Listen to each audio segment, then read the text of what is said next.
Hello friends, welcome to రుచులు. రుచులలో ఈరోజు మనం చూడబోయే రెసిపీ వచ్చేసి మిరియాల రసము అండి.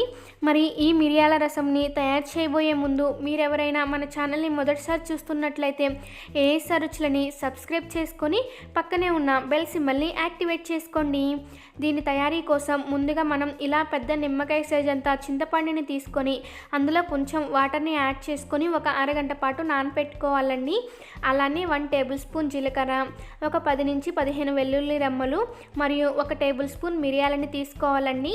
ఇప్పుడు వీటిని మన ఇంట్లో చిన్న రోలు ఉంటే కనుక మీరు దాంట్లో దంచుకోవడానికి ట్రై చేయండి ఫ్రెండ్స్. ఇక్కడ నేను మిక్సీ జార్లో యాడ్ చేస్తున్నాను.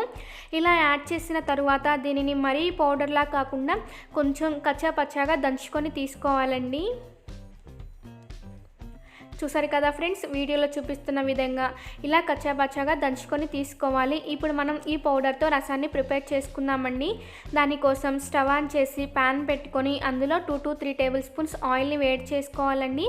ఆయిల్ వేడైన తర్వాత 2 ఎండుమిరపకాయలు అలానే 1 టేబుల్ స్పూన్ ఆవాలని వేసుకొని ఆవాలు చిటపటలాడేంత వరకు ఫ్రై చేసుకోవాలి. మనకి ఆవాలు చిటపటలాడుతున్నప్పుడు 2 మీడియం సైజు బాగా పండిన టమాటోలని చిన్న చిన్న ముక్కలుగా కట్ చేసుకొని యాడ్ చేసుకోవాలండి. ఇప్పుడు ఇందులో మనం ఒక 1/2 టేబుల్ స్పూన్ పసుపు అలానే మన టేస్ట్కి తగ్గట్లుగా ఉప్పుని కూడా ఇందులోనే యాడ్ చేసుకొని మొత్తం అంతా ఒకసారి కలిపేసుకొని మనకి టమాటోలు అనేవి బాగా సాఫ్ట్గా అయ్యేంత వరకు మగ్గించుకోవాలి.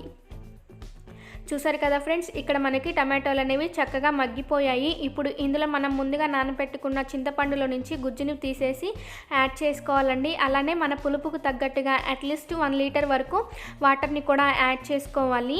ఇప్పుడు ఇందులో మనం ముందుగా ప్రిపేర్ చేసుకున్న రసం పౌడర్ ఉంది కదండి, దానిని ఇందులో యాడ్ చేసుకోవాలన్నమాట.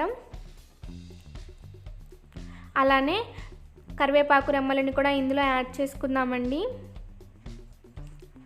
మరియు కొత్తిమీరని కూడా వేసుకొని మొత్తం అంతా ఒకసారి కలిపేసుకోవాలి.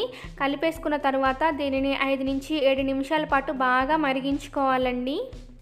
చూసారు కదా ఫ్రెండ్స్, ఇక్కడ మనకి చాలా చక్కగా రసం అనేది మరిగిపోతున్నాయి. ఇలా ఉంటే మనకి సరిపోతుందన్నమాట.